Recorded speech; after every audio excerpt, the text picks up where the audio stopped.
don't usually take questions. This one's different.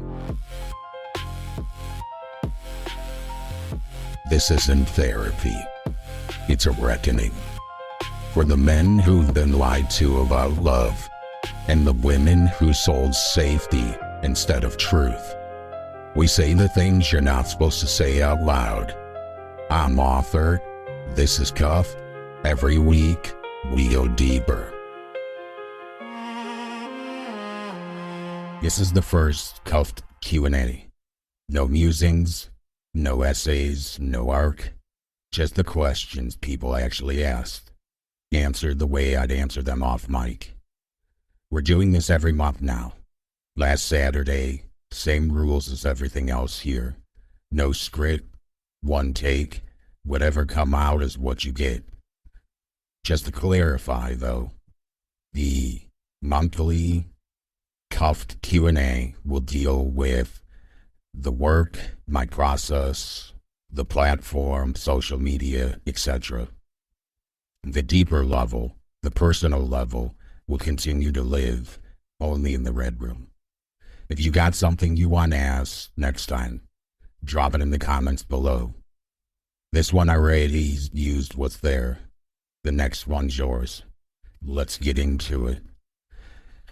Okay, I knew we were going to start off with this one. I've touched on this in previous podcasts, but let's get this out there and make sure we're on the same page about why Cuffed is anonymous, and has that ever been hard to maintain? That's the first question. Let's start with another question first, because these usually go hand in hand.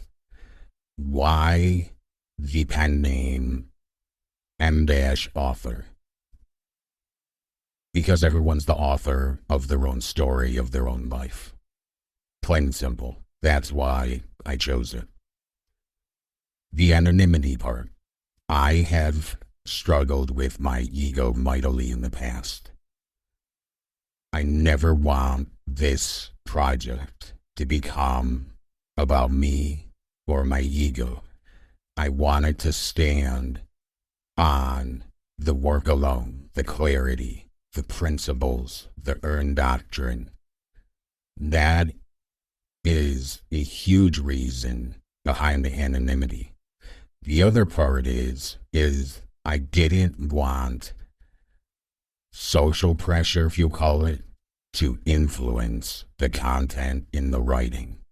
My fear was that if other people in my life start to connect me with the work, there might be topics that I avoid, I don't go deep enough on, because I'm concerned that they may read it. Now, I will say this. I've talked about this in the past as well. My kids figured it out. They don't seem to be actively reading it and keeping up on it. If they do, they don't say anything, but they are aware of the project. They're entirely too smart for their own good, clearly.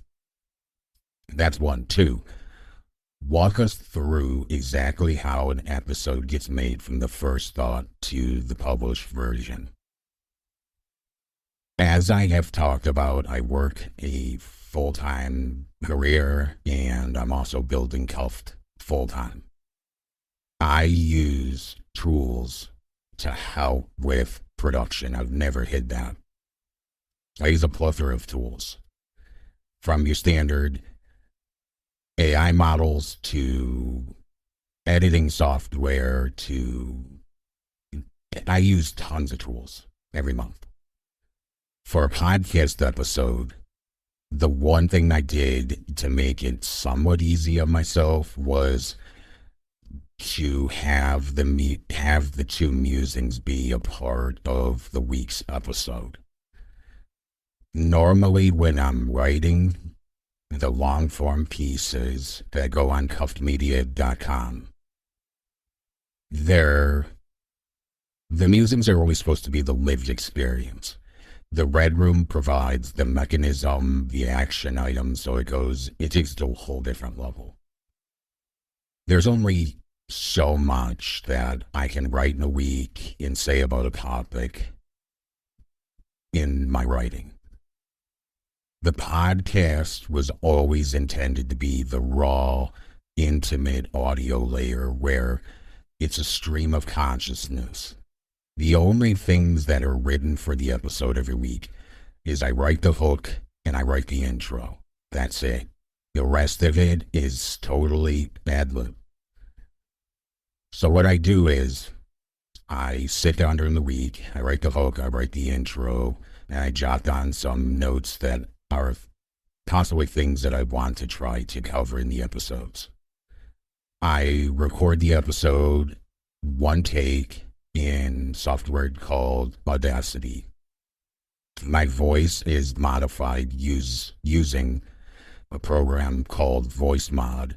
I'll put links for all these in the show notes in case you're interested in checking out the tools I use. Once it's in Audacity, I then split the clip, added in the theme music, which is now theme music I've created. I'll also link to that. And then I missed a step. I take the raw audio of the podcast. I put it into Apple Notes because then you can transcribe it. I copy the full transcript and I paste it into the podcast episode in Claude, where it then produces the show notes from the transcript. It only does about half the work. I usually have to go through, edit it. I have to add in the links to the different musings. I have to update different things. So Claude does about, I'll give it more credit. It probably does 60 to 70% of the final show notes. And then I fill in the gaps. But it produces the show notes off of the raw audio transcript. Then create the show notes and get it posted and scheduled, and that's pretty much how a episode gets made. I would say from start to finish, if you're wondering, from the writing to the posting and everything, I would probably say each podcast episode takes between 4 to 5 hours from start to finish. Number 3, what tools do you actually use to produce custom? Why aren't you embarrassed about it? I didn't know I should be embarrassed about it. I mean, I've always been very open with my use of tools. I don't know, I think it's unsmart not to use tools. That's just me. It's not like, for example, I love Alex Gibney, the documentary maker. Am I going to hate Alex Gibney because he uses Final Cut Pro to create his documentaries?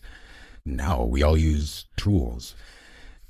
I just think we're getting to an era now where everyone is suspect about if there's actually an author behind the content, or if somebody's just putting a prompt into an AI model, it's spitting something out and they're just copy and pasting it. Sadly, I think there is a lot of that. I think the way I use the tools are smart, and I've always been very honest about that. Again, I'm working essentially 2 full-time jobs. So let me tell you how the musings come about. First of all, if you ever meet me in real life, I always usually have a Moleskine notebook and my favorite Uniball pens with me. I practice around doctrine, so I do a lot of public observation where I'll find a quiet spot and I just notice things. And it could be a situation that's unraveling. It could be the way somebody's handling a situation. I try to identify areas of my life where that could be potentially a problem. And a lot of times that's how ideas come up, and I jot tons of ideas down in that notebook. And then usually something happens in my life where then I go back to the notes and I say, okay, well, this just happened and I was just writing about this, so let's go ahead and turn this into a musing. Now here's where it gets interesting, and I think my process is probably way different than others, is given that I travel a lot for my normal job, what I started doing is I started doing voice memos on my iPhone because it transcribes them and then I can copy and paste them into Word or notes or whatever I'm doing. So I started with that, and then I would formulate the musings out of there. But then I started thinking to myself, well, why don't I just start talking the musing into the notes? I'll transcribe it, and then I copy and paste it, my raw transcript of my audio, so my thoughts, my words, everything. I copy it, and I put it into Claude, and I say, hey, here is the raw musing. Help me structure this in a way that gives it maximum impact. And it basically acts as my editor. But all of the thoughts, ideas, all of that stuff is mine. It gives me like some raw text. I usually do a couple edits. I would say for drafts, I usually have 3 to 4 drafts. Claude is only involved with the first draft where it structures it and puts it down, and then I edit it, change some things, edit it, and then it goes up. So that's pretty much the flow of both the podcast and the long form content that's on cuffedmedia.com. For Substack, just partner with Pangram to scan for AI content and flag the cuffed musing as 100% AI generated, what actually happened, and what does that tell you about where these tools are at. So this is interesting because we have, first of all, I've already explained to you like what tools get used and how they get used in the process. But here is something very interesting that happens. When I developed the singular voice of Cuffed, one thing that I quickly knew and built on was that human behavior, clarity, truth, love, loss, betrayal, that's not a cultural topic that spans all of humankind, right? One thing that I always was very cognizant of is that I wanted this to be portable across cultural lines. Meaning if somebody speaks English as their second language, we don't use slang, we don't use innuendo. The writing is super concise, surgical, very precise. And so it reads that way because of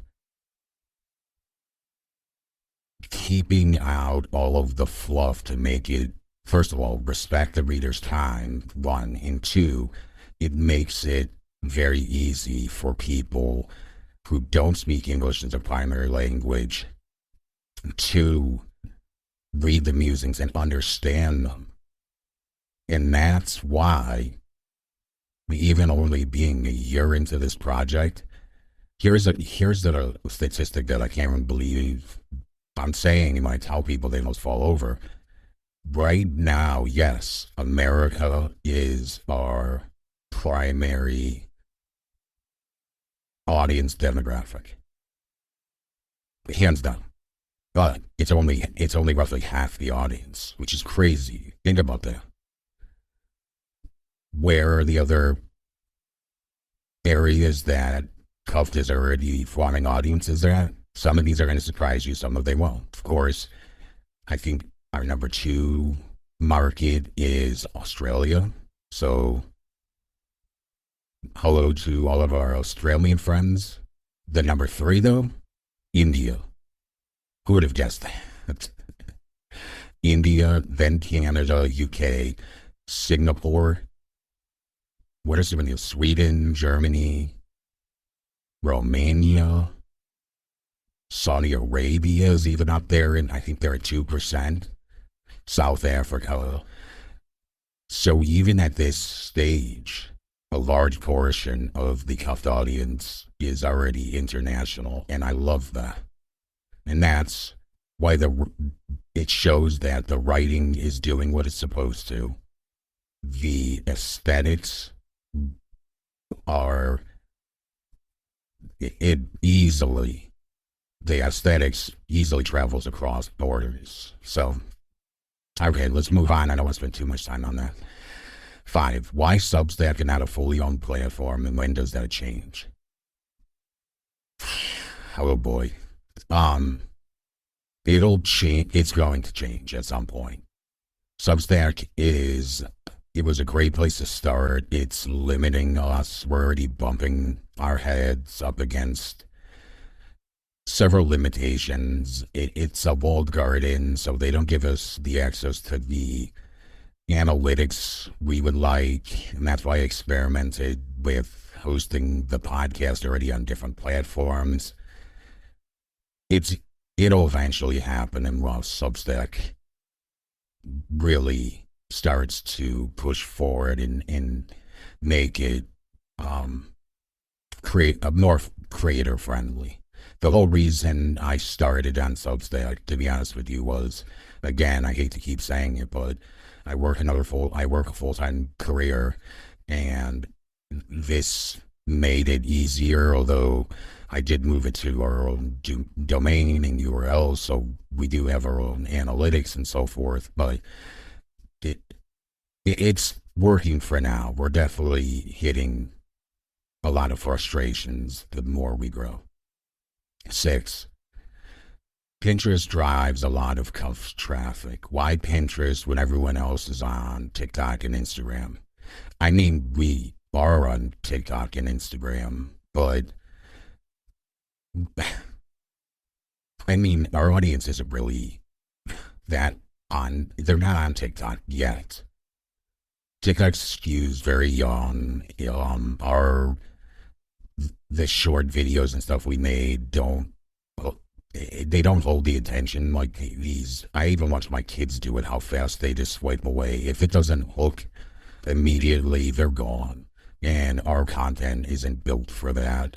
Instagram is a totally different animal. Instagram just continues to penalize us for the clarity and the honesty that we bring. And I've gone back and forth with them, and it's just they view some of the language as, they confuse intimacy with sexuality, and it's just a mess. And I don't know how well in the long run we'll ever do on TikTok, but Pinterest, for whatever reason, just from the get-go, it just worked because people are searching in these very personal terms with things going on in their life, and they're coming across all of the visual assets that I make. And if you're not familiar with all the visual assets, we have Misquote Monday, we have Fortune Cookie on Tuesday, Cheat Code Wednesday, The Most Romantic Man in the World Thursday, Fallout Friday, Bad Advice Saturday, and then Sunday is Fortune Cookie Rejects. And all of these are designed to be, they're all very ironic. They're designed to be uncomfortably true, but also funny, because here has been the design from the get-go. I know that if you're trying to have conversations and discussions around painful topics like manipulation, for example, if you come at someone with just something just so honest about manipulation, a lot of people are going to get defensive, and if they get defensive, they're not going to get the message. The idea is to take something that is true, common sense or putting words to something that people haven't put words to before. So it is true, but we are putting it in a wrapper of a bit of humor so that somebody doesn't get defensive, and hopefully the message can get through to them and help them. Ultimately, at the end of the day, that's what this is all about. This is about being the place where the truth doesn't have to compete.